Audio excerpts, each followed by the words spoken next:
Hello viewers, నమస్తే అండి. ఇవి అల్లం చిన్నులపాయలండి, జింజర్ అండ్ గార్లిక్స్ అండి. అల్లాన్ని పై పెకిల్స్ అన్నీ తీసేసి చిన్న పీసెస్లా కట్ చేసుకున్నామండి. ఇక చిన్నులపాయల్ని ఇలా రేఖలుగా విడదీసామండి. 250 గ్రాముల అల్లం అయితే 100 గ్రాముల చిన్నులపాయల లెక్కన పేస్ట్ చేసి మేము స్టోర్ చేసి పెట్టుకుంటామండి. ప్రతి కర్రీస్లో కొద్దిగా కర్రీ వాల్యూని బట్టి హెచ్చు తగ్గులుగా 1 స్పూను, హాఫ్ స్పూన్ యాడ్ చేస్తూ ఉంటామండి. హెల్త్కి చాలా మంచిదండి ఈ పేస్టు.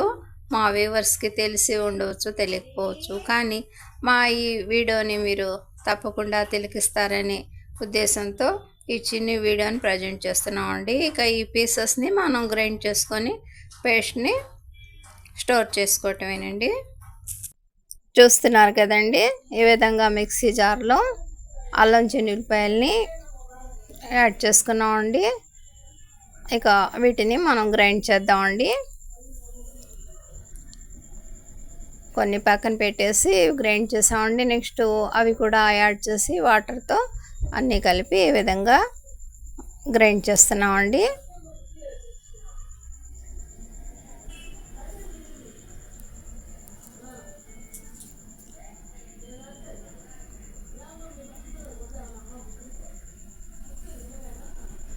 మన పేస్ట్ రెడీ అయిపోయిందండి. వేరే కంటైనర్లోకి యాడ్ చేసుకున్నామండి. ఇక మన కర్రీస్ని బట్టి హాఫ్ అండ్ ఫుల్ ఈ విధంగా తీసుకొని మనం యాడ్ చేసుకుంటామండి. ఇదండి మా వీడియో, చూస్తున్నారు కదండి.